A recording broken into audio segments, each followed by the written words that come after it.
मेरे ज़राए के मुताबिक फ़रक हबीब का पाकिस्तान तहरीक इंसाफ से रब्ता हुआ है। फ़रक हबीब की जानब से इस्तेहकाम पाकिस्तान पार्टी के किसी भी इजलास में वो आपको नजर नहीं आए। इनकी जानब से कॉल की ग्रीन ग्रुप के जलसे किए गए दीना में इधर उधर। फ़रक हबीब आपने हमें कहा था कि यकीन दहानी करवाई थी, पार्टी को आगे लेके जाएंगे। उसके बाद फ़रक हबीब आपको पता है NA 108 का बड़ा धड़ा है। फ़रक हबीब दूसरी दफे भी खड़े, दूसरी दफे जीत गए। फ़रक हबीब साहब ज़हनी तौर पे नाखुश हैं कि मुझे इस इस्तेहकाम पाकिस्तान पार्टी का हिस्सा नहीं रहना।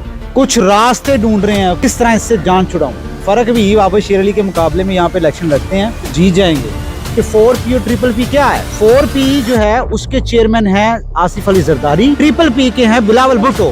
पीपल्स पार्टी ने मुशर्रफ दौर के बाद जब इलेक्शन लड़ा तो 4P पे लड़ा है, तो PPP पे पाबंदी थी।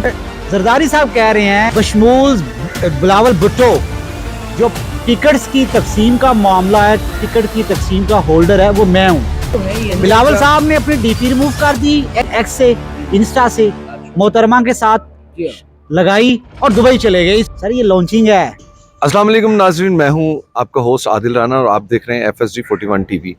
जैसे कि फैसलाबाद की जो ऑल ओवर पाकिस्तान की जो सियासी सूरत हाल है वो आपके सामने ही है, सबको पता है।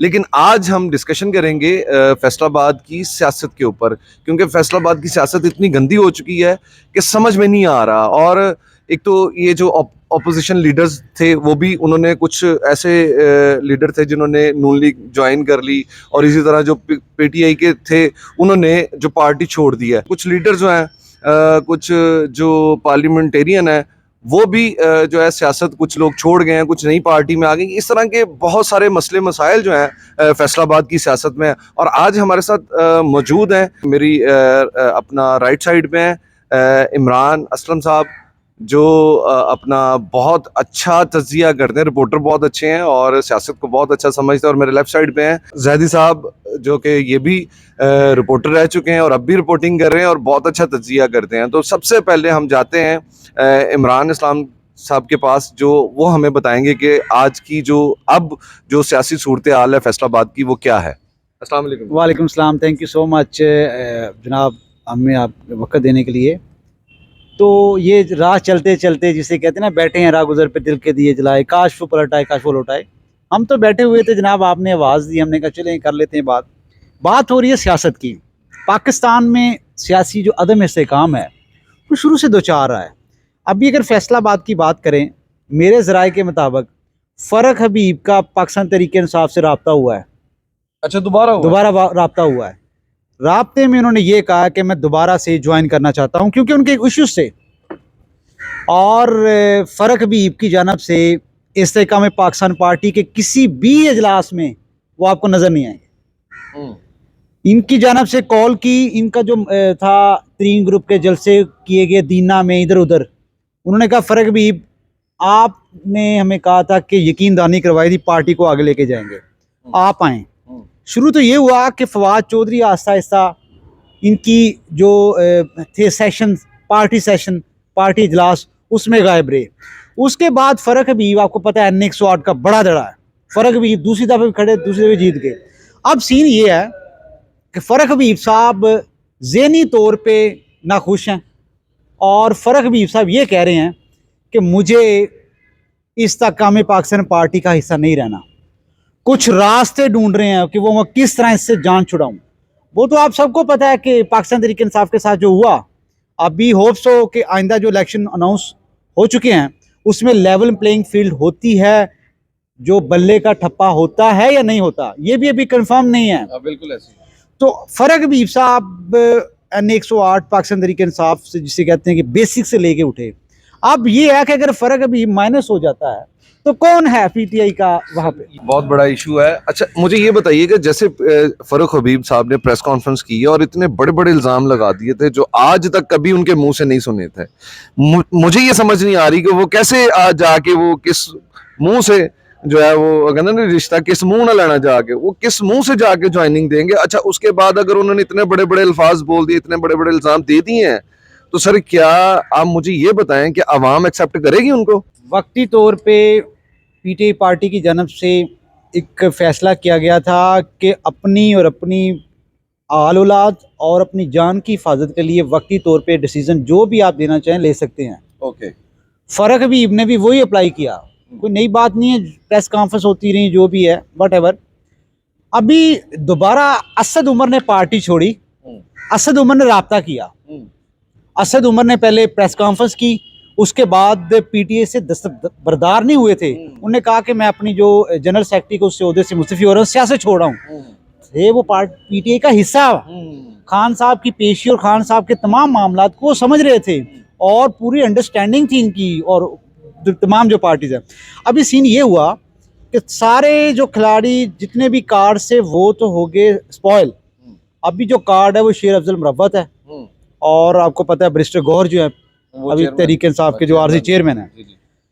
अब बात हो रही है, क्या आपका जो सवाल था, क्या अवाम इनको एक्सेप्ट कर पाएगी? अवाम उनको एक्सेप्ट कर पाएगी जिन्होंने किसी ना किसी वजह से, जो मैं कहना चाह रहा हूँ समझ रहे हैं, बयान दे दिया, उनको एक्सेप्ट कर लेगी। जो लोटे बन गए थे ना उनको एक्सेप्ट नहीं करेगी। बिल्कुल बिल्कुल। तो सर फर्क भी अगर आ भी जाए ना तो फर्क भी इलेक्शन जीत जाएंगे N108 का।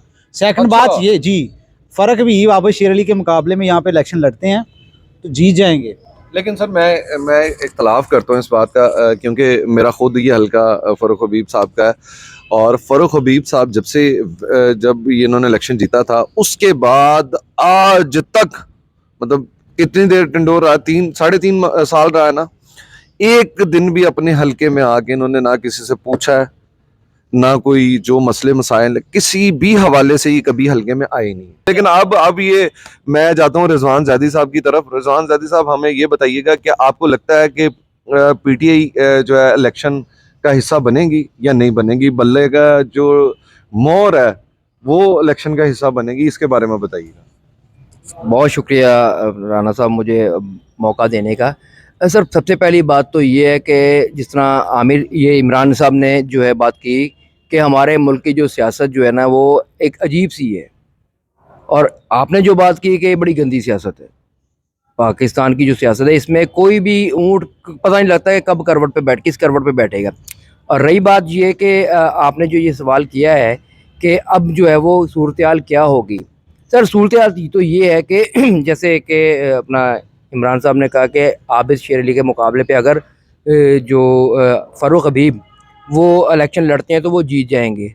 और एक और बात उन्होंने ये बात कही कि अपनी जान माल आल औलाद और इन सब की हिफाजत के लिए आप जो है वो अगर पार्टी को जुज़ वक्ती तौर पे छोड़ना भी चाहें तो छोड़ सकते हैं। इस चीज़ को देखें तो माजी में बहुत से ऐसी हमारे पास मिसालें मौजूद हैं जिसमें लोगों ने अपनी जान माल और दीगर चीज़ों का परवाह किए बगैर पार्टी का एक हिस्सा बना रहने को तरजीह दी।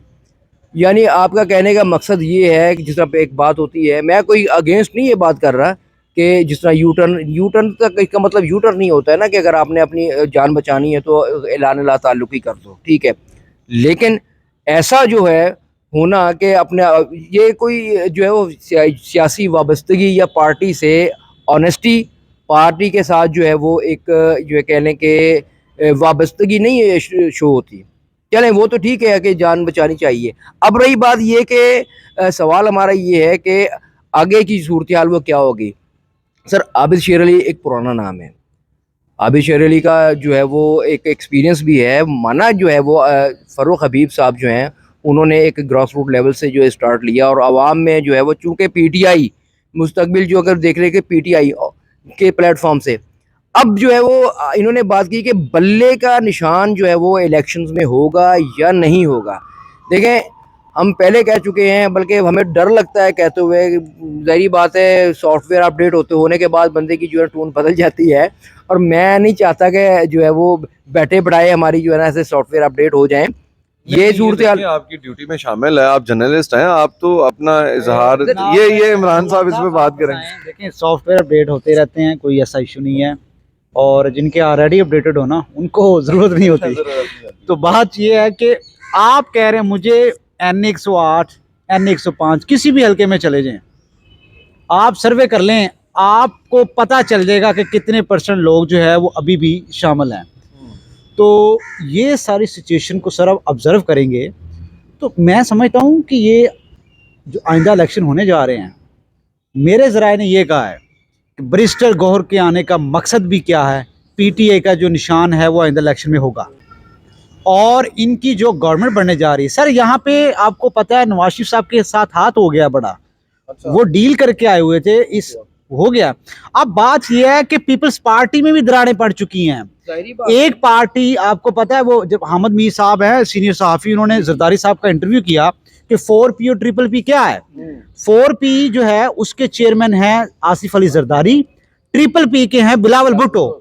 आपके इंफॉर्मेशन में इजाफे के लिए पीपल्स पार्टी ने मुशर्रफ दौर के बाद जब इलेक्शन लड़ा तो 4P पे लड़ा है, क्योंकि ट्रिपल पी पे पाबंदी थी। अब जरदारी साहब कह रहे हैं कि बशमूल बिलावल भुट्टो जो टिकट्स की तकसीम का मामला है, टिकट की तकसीम का होल्डर है, वो मैं हूँ, मीन 4P। तो है ही है। बिलावल साहब ने अपनी डीपी रिमूव कर दी एक्स से, इंस्टा से, मोहतरमा के साथ लगाई और दुबई चले गए। इसमें बड़ी एक चीजें हैं। अब एक पार्टी है वो कह रही है सर ये लॉन्चिंग है, एक भुट्टो साहब कह रहे हैं, बिलावल भुट्टो साहब के बाबे बुजुर्ग सियासतदानों से जान छुड़ाएं, तो वो कहना प्यो प्यो होंगे। कहने का मतलब है जरदारी साहब कह रहे हैं कि ये जो राजा इनका है जो रेंटल केस था, परवेज अशरफ, गिलानी साहब, कायरा साहब, जितने नाम है, वो कह रहे हैं कि इनको लीड करना है। बिलावल कह रहा है कि मैं नए बयानी के साथ लॉन्च करने लगा हूं पीटीए को, आप मुझे डैमेज कर रहे हो वक्त से पहले। सर जब तक ये दोनों में क्लैश नहीं होगा ना, पार्टी ऊपर नहीं जाएगी। देखें जी, आज आपने इमरान साहब और रिजवान जैदी साहब ने जो सियासत की सूरत हाल बताई है और ये आपके सामने ही है, और ऑल ओवर इमरान साहब ने तो मतलब बहुत सारे जो है पंडोरा बॉक्स खोल दिए हैं और बहुत सारी बातें कर दी, ये सबको पता है, ये सब मतलब चल रहा है। लेकिन बेसिकली हमारा मकसद था आज यहाँ पे बैठने का वो फैसलाबाद की सियासत की सूरत हाल के ऊपर। तो फैसलाबाद की सियासी सूरत हाल हम आपको गाए बगाए बताते रहेंगे। आप हमारे साथ ज्वाइन करते रहें, ऐसे ही हमें देखते रहें, हमें लाइक करते रहें, हमें हमारे चैनल को सब्सक्राइब करें। बहुत शुक्रिया, थैंक यू, अल्लाह हाफ़िज़।